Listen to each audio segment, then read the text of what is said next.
Yeah, I mean they did, jokes aside, they do go pretty hard for that 58 minutes, but it is 58 minutes. But they do, you know, a lot of red zone work, a lot of they call it high intensity. They have green, yellow, and red practices.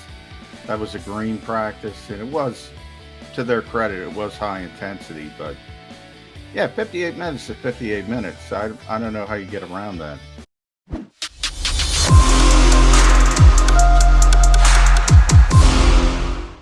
Day two here on Birds 365. Not from McMullen and McDonald. This is show number 327, as a matter of fact. Now I'm talking about the Philadelphia Eagles and their season underway. A tip of the Hurts season hat to John McMullen, who was here at the start of Birds 365 yesterday before making his way over to the first workout of the year for the Birds. But then another show last night here on Birds 365 put up an article, camp recap on JAKIBSports.com, and he's bright-eyed and bushy-tailed, ready to go with me this morning. Good job out of you, McMullen. Well, thank you, Jody. We'll see about the bright-eyed, but I can't, compete with Nick Sirianni and Jonathan Gannon and Tone DeShields, for that matter, our associate, our producers. So. Well, how would you know about Gannon? Gannon is so understood. Yeah, that's what Tone said yesterday. Well, no, I know Gannon. He's ridiculously energetic. It's ridiculous. The guy's always... And he doesn't show that when he sits in front of a microphone. Oh, the guy's always going a mile a minute. Yeah, he's calm, though. Yeah. Give him credit for that if when he's out there. And you were able to determine that in 58 minutes yesterday, huh? Yeah, I mean, they did, jokes aside, they do go pretty hard for that 58 minutes, but it is 58 minutes. But they do, a lot of red zone work, a lot of they call it high intensity. They have green, yellow, and red practices. That was a green practice, and it was, to their credit, it was high intensity. But yeah, 58 minutes to 58 minutes. I don't know how you get around that. I'll take Nick Sirianni at his word about the intensity level, and you're not the only one who reported it. All the other guys said the same thing. They jam a lot into 58 minutes. They do their work. They're not there to screw around. They get their work in during their less than an hour-long practice. But he also, here's where I question Sirianni is his math. They've got more walkthroughs this week, this preseason. Starting today. But they've also got more green practice, which is high intensity. Well, if they've got more walkthroughs and more green practices, what do they have less of? It seems yellow. to me like they got less of... They have more yellow, less of yellow practices. So what is a yellow practice? Yesterday was high intensity. Today is a walkthrough. What does a yellow practice look like? It would be more of to use, when Doug was here, he would have what was called a 20-20-20 practice, which was sort of, after they went with pads, like for 2 days, they would scale it back for 1 day. It would be a practice, but different format. You have 20 minutes for the offense, 20 minutes for the defense, 20 minutes for special teams. A different format. The offense would be, essentially playing scout team for the defense. The defense would be playing scout team for the offense and all that kind of stuff. So you're just trying to get the other side. So it was more scaled back. It was not high intensity. So you have less of those. And, it's all health related. I've been saying this on Birds 365 since we started. Nick went into it more in depth, so I give him credit for that. He was talking about soft tissue injuries. Their studies say the third day there's a spike in soft tissue injuries. Now, their third day, they're considering today the third day because they had some conditioning stuff when the guys reported on Tuesday. So that's why they went with the walkthrough, and that's why they're going to have these walkthroughs after some high intensity practices. So, more less yellow practices, I guess would be the way to describe it. Okay, yeah, his math did confuse me yesterday. I have to admit to that. So you did get 58 minutes of high intensity practice in, and I love the big guys wearing the great kazoo bubbles on their helmets. There, so Yeah, the Guardian caps. That's glad, nice. Great. How many people are going to get that, Jody? The great kazoo. yeah, I like it.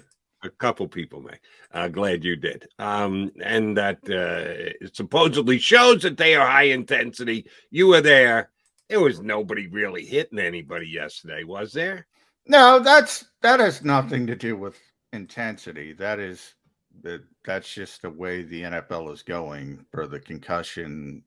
Everything's about legal indemnification, to be honest, down the road. So certain positions, offensive line, linebackers, tight end, guys who might knock helmets are going to be wearing those Guardian caps. Eagles aren't the first team to do it. It's the first time they've done it, and they're going to do it throughout camp consistently. But that doesn't have anything to do with the intensity aspect. I mean, in yellow practices, in theory, or red, they're still going to be wearing those certain positions. So it's just a way to lessen the potential impact. Because even if you're doing a walkthrough and you got helmets, you're not going to have helmets on. So that's a bad example. But even if you're having a light practice and you have helmets, sometimes guys bang their head, they fall, they bang their head on the ground. So it's just another sort of safeguard to try to prevent that. And that I can appreciate. And that's just putting an extra piece of equipment on.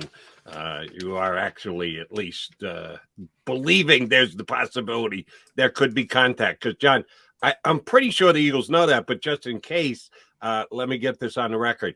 There will be contact when the season starts. Well, yeah. The other team is actually going to hit the Eagles. The Eagles are going to be expected to hit the other team. So, I can actually see a place down the road. I'll probably be gone, but we're playing flag football. I mean, the NFL, I don't know if you saw, it was a couple of weeks ago, Troy Vincent leading, try to get flag football in the Olympics. Not real football, flag football. Right. I never thought it. Now I think it. Now I think that eventually we might be playing flag football. Will it happen in John McMullen or my lifetime or It's not going to happen in my lifetime. Our streaming youngsters out there who check into Bird 65. Thank you very much for that. All right, first question of the day for actually what went down on the field. Did you see Brandon Graham make any moves, do anything that made you say, all right, he's 100%. He's a little older than he was when he came out of Michigan. That's for sure. Can't beat Father Time on that one. But after last year's injury, you've said several times here on Birds 365, it looked to you like he was really chomping at the bit to come back last year, and the Eagles didn't necessarily want to push the envelope or risk it. Is Brandon Graham 100% in your eyes?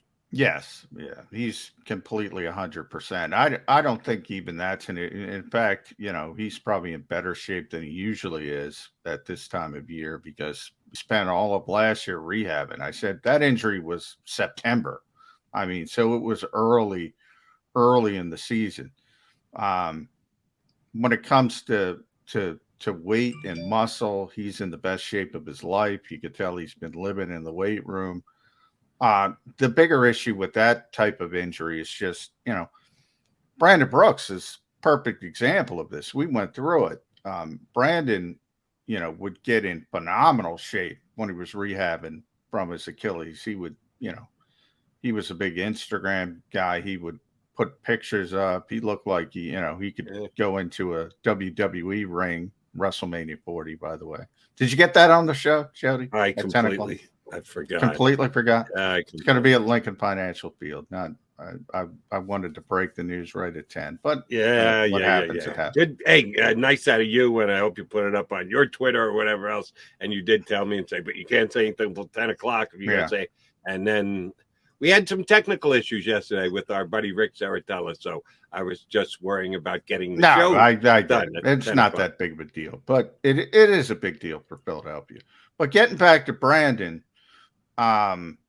he would get into great shape, but he's a 300 30-pound guy when he's playing football. He doesn't walk around. Already, I bet you, I haven't seen him recently, but it's probably 280 by now.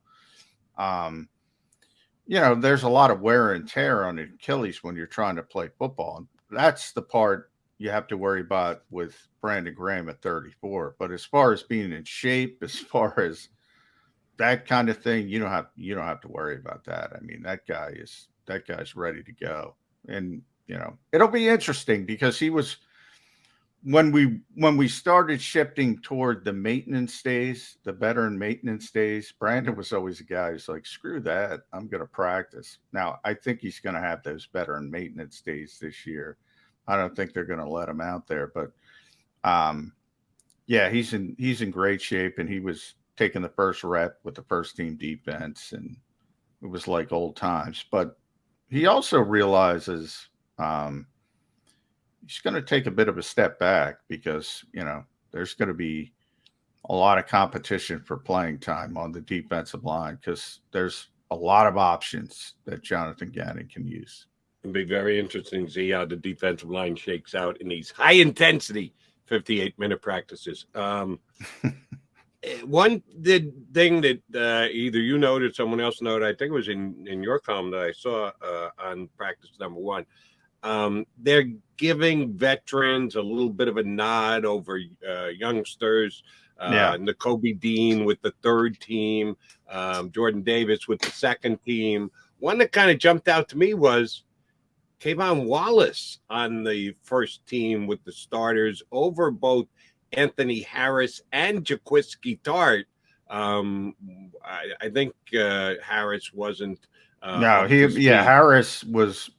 He had COVID. There was 4 or 5 players who recently had COVID that they're being very cautious with. They called it, a progression from COVID. So Harris wasn't working in team drills. He did some individual stuff, but wasn't working in team drills. So, Tart was healthy and ready to go, and they let Kayvon Wallace take the first reps with first team reps with Marcus Epps.